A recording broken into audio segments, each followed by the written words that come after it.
So give me an example of, if you don't mind, and we can cut this. Yeah. Your first loss. What mistake did you make, bro?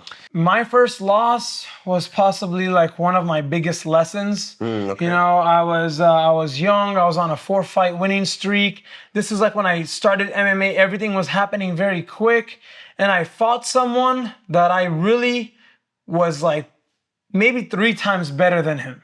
Everyone I fought until that fight was considered better than me. And I don't know if I got a little bit cocky or I was like in such a hurry to beat him that I just like dug a hole and trapped myself in it. And I lost that fight, and it was very depressing. It was so depressing. Like I never even thought or knew that, you know, I could recover from it.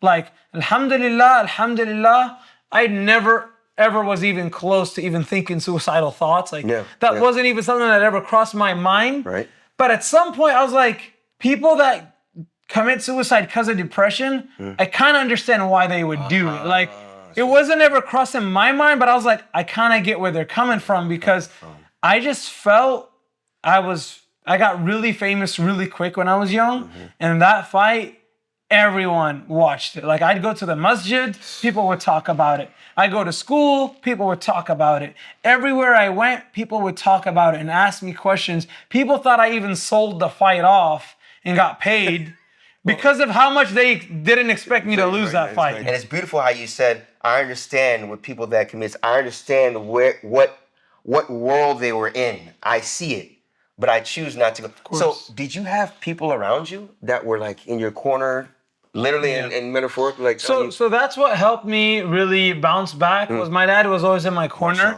He was with me in the fights and training camp at the fights, and then I was just feeling so upset. And alhamdulillah, my dad's also an imam, so he's an imam and he's also an MMA trainer.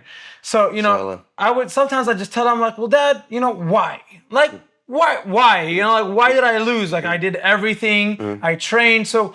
And I'm a better Muslim than that guy. I'm a better fighter. Like, you know, I said everything. I was like, so why did Allah choose me to lose? Like, why? Why me? Not why didn't he lose? You know? And then my dad started telling me, like, okay, calm down. Don't say anything. That, you know, this is a little dangerous. Now you're on the lines of like, you know, saying things that are wrong. So he humbled me real quick, got me to calm down.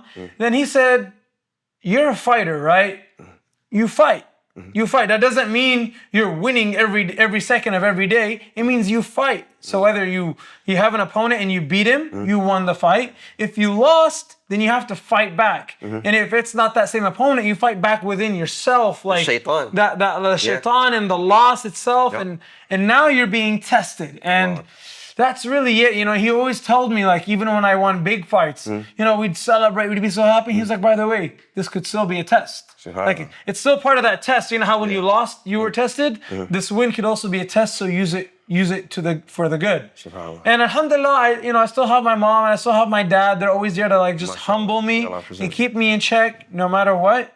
But that lesson that my father gave me was to always fight back no matter what. Like, I mean, you could be in rock bottom, just fight back, rise up, and always try to find a way. Tougher things that you go through in life, and then you're like, complaining isn't gonna do anything. Let me just fight back. And that's where I start to think, what are the steps that I'm gonna do to fight back?